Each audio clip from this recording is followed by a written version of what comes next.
This movie opens with a distressed pregnant woman hastily walking towards the sea. She lets out a poorly dubbed wail as she gives birth on the beach, a confusing start to the movie, but one that will make sense later on. At a small coastal town, Sheriff Skip Porter enters a restaurant to have his morning coffee. In a brief conversation with some fishermen, Skip finds out they're having trouble catching fish because their usual fishing spot is empty, which is quite odd for that time of the year. Skip suggests getting in contact with a marine biologist to look further into this problem. A passing emergency response helicopter catches the sheriff's attention. Then, his deputy, Alice, informs him about an incident involving deckhands going overboard. Skip immediately goes to the port and questions a fisherman named Bill Morgan, who is still bleeding from his head. According to Bill, his boys just mysteriously disappeared the previous night, and he has no idea how it happened. Alice finds a bottle of rum on the boat, which makes them suspect the fisherman to be drunk. Skip orders for Bill's detainment, while they investigate further into the incident. Meanwhile, another fisherman, named Old Ben, is fishing by Pearl Beach and reels in a severed human leg, a sight that deeply disturbs him. Sometime later, Skip visits the Port Harbor office asking if they have found the missing boys by the sea. So far, they haven't. During the conversation with the office head, it is revealed that 10 years ago, something similar happened. Back then, fish colonies disappeared as well, and a few fishermen went overboard too. The sheriff decides it's indeed about time he contacts a marine biologist. Back at Pearl Beach, Skip meets up with the other officers and sees the severed leg. He orders that the leg be sent to a medical examiner. They believe the leg belongs to one of the lost fishermen. Skip orders a search before the high tide comes in, assuming they might see other body parts wash up on the shore. In the next scene, we are introduced to the marine biologist who works at an ocean park, John Burton, and his assistant, Sandy. It seems like John's expertise is underappreciated, given how he's currently working as a guide at the park, giving fun facts to guests, instead of doing more prestigious research work. During the lecture, Sandy approaches John, telling him that the sheriff's office is calling and looking for him. She takes over the tour so he can take the call. The scene then shifts to a busy tavern, where we are introduced to two new characters, the mother-daughter duo, Phyllis and Abby Brand. The older woman is glad to have her daughter back in town. The next day, Skip talks to Bill in the interrogation room. Since the blood on Bill's boat matches his own, and he's just short of being legally drunk, Skip has no reason to keep detaining the fisherman. Skip also tells Bill about the severed leg. However, the sheriff warns Bill that he shouldn't tell anyone any tall tales until the investigation is complete. Bill agrees and even offers help if ever Skip needs it. Outside, the sheriff meets two local journalists to tell them about the missing fisherman. However, he spares the details about the severed leg, not wanting to cause mass panic. At the ocean world, Jason informs Sandy that he is needed in Skip's town. He wants her to come with him as his assistant. By the way this conversation is going, and the way she looks at him, it's clear that their relationship is beyond workmates. Back at the tavern, Phyllis urges Abby to consider dating a local fisherman, but she insists she doesn't want to date one. Abby's high standards for a partner clash with her mother's differing views. Fast forward a few scenes, Skip and the rest of the police force arrive at a boat where another fisherman has found something shocking. It's a mangled, deformed human cadaver. Shortly after, John arrives to inspect the body. They continue observing it inside an autopsy room. Sandy, unable to handle the sight, faints and gets removed from the room. John doesn't think a shark was involved because of the lack of clean bite marks. The body seems like it was snapped by a giant squid, but those are not present in the surrounding sea. John has a plan. He asks the sheriff to prepare a fishing boat and some bait. Skip agrees, stating that he'll ask Bill for help. Back in the hotel room, Sandy invites John to eat at the nearby tavern. Too engrossed in his research, the marine biologist tells her to go ahead first. Upon arriving at the tavern, Sandy makes small talk with Abby. Unfortunately, she divulges too much information about the missing fisherman. John arrives and is surprised to find out his assistant had been sharing classified information. He sternly reminds Sandy to keep her mouth shut.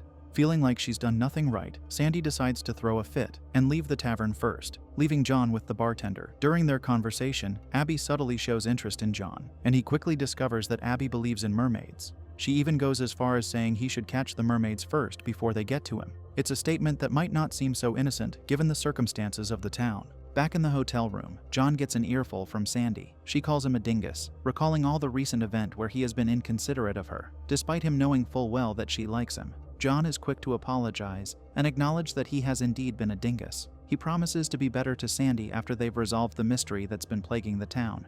Fast forward to the next morning, John receives a call from Skip asking him to meet. He quickly prepares to head out and sees a note from Sandy, informing him that she's out for a morning jog. Speaking of Sandy, while jogging on the beach, she encounters an obvious CGI creature that chases her and eventually rips her apart. Poor girl got ended by a low-budget mermaid. Later that day, John meets Bill and Skip. The fisherman brought the bait as requested. The three of them head out into the lake. After casting the fishing rod, John waits for anything to bite. Bill insists that his sonar is not picking up any fish, but he quickly eats his words because a giant creature gets detected. John tries his hardest to reel in whatever they caught, but the fishing line breaks a few minutes later. All they are left with is a tiny scale on the fishing hook. John collects the scale and plans to send it to a laboratory for a DNA test. Unfortunately, when he tries to call Sandy, she can't be reached, and we all know why.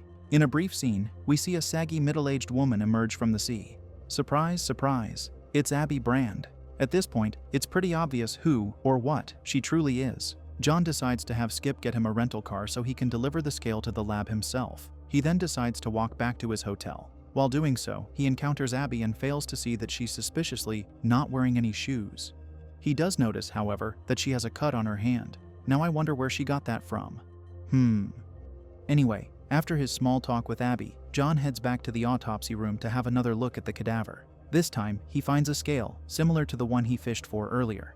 Back at the tavern, Abby gets back to work. Phyllis notices the wound on Abby's hand, as well as her blue glowing eyes, indicating she has found a suitable mate, or in this case, victim. Abby admits to being wickedly smitten with John, but Phyllis thinks she should not be messing around with a professional, because they are harder to seduce and capture. In a quick scene, Sandy's remains get spotted by a family passing by, traumatizing the kid who's with them. Meanwhile, John calls his workplace, asking if they have heard anything from Sandy. He's still oblivious to what happened.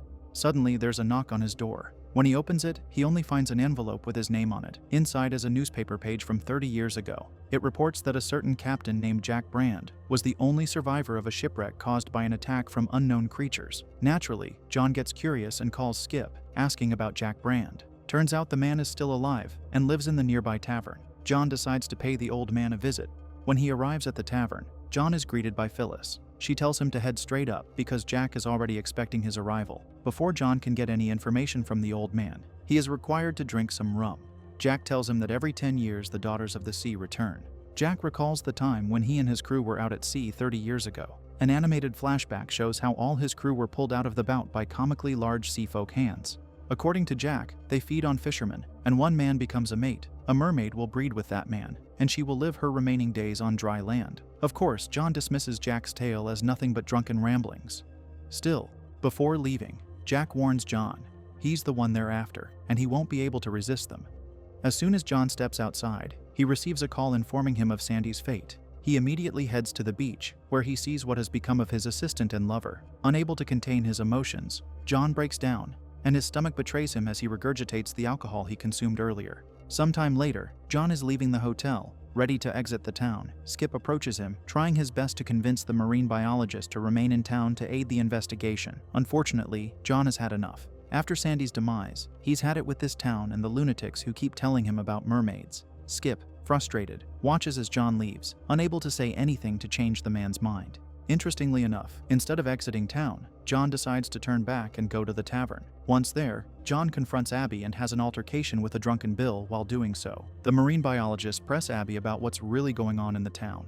The cunning Siren tricks John into drinking rum that she spat on. Since her green saliva probably contains some kind of poison, John becomes unable to control his own body. All he can do now is follow Abby as she takes him to the beach and narrates her life story. After telling him about her plans to marry, or rather, enslave him, she leaves him unconscious on the beach. How romantic. Later that night, Abby sneaks inside Bill's fishing boat and eats him for dinner. The next morning, John wakes up and heads to his rental car, only to find it won't start. While checking the engine, Skip comes over telling John that he's been reportedly seen drunk and passed out on the beach. John tells the sheriff that he's been sedated by Abby, something that Skip and his deputy find hard to believe. Also, the scales John was going to send to the lab are now missing as well. Since John already had a history of driving under the influence, Skip finds it logical to detain him for a while. After a heated exchange between John and Alice in the interrogation room, Skip finally arrives and asks John a few more questions. The sheriff informs John that Bill has met an unsightly end, a similar end to Sandy and the other missing fishermen. Once again, John pins everything on Abby, explaining that Jack might be right regarding the existence of mermaids. For some reason, he also brings up how Abby needs his love juice, which makes John sound even more ridiculous. Naturally, Skip thinks John is drunk out of his mind. However, this is proven to be false after John exhales on a breathalyzer twice, and the results show 0 alcohol trace. Skip steps out for a second to decide the next course of action. Later, Alice comes in and hands John a phone. He immediately dials Abby and threatens her, saying that she should come clean. As expected, the cunning Siren isn't fazed. All she says is how they're meant to be. Skip comes back and lets John go, because he has nothing to charge him with. On John's way out, Skip gives him instructions. A cab will be picking him up and dropping him off at a bus stop so he can get out of town. At the same time, Skip mentions that one of the missing fishermen is alive and is recuperating at a nearby hospital. John acts like he doesn't care, but as soon as he steps inside the taxicab, he bribes the driver to take him to the hospital instead of the bus stop. Upon arriving at the hospital, John pretends to be a medical doctor so he can get into the ICU and talk to the surviving fisherman. Bobby Sharp can only nod his head in response, but he confirms that what attacked him was not an animal, but a woman. When a nurse spots John, he immediately makes his exit. Unfortunately, as soon as he gets out of the hospital, a goon abducts him and takes him back to the tavern. Back at Jack Brand's abode, John is tied to a chair and forced to down some green siren spit they call sputum. Just like before, John is rendered unable to control his body. The next scene takes place in a cabin in the middle of the woods. John is on the table surrounded by sirens in human form. This is what they call the joining, a ceremony wherein John accepts Abby as his wife, but forcefully. The ceremony's highlight is the slimy interspecies intercourse. The joining also ends with John's lower leg and feet being consumed by the siren, making sure he has no way to run, just like the state Jack Brand is in.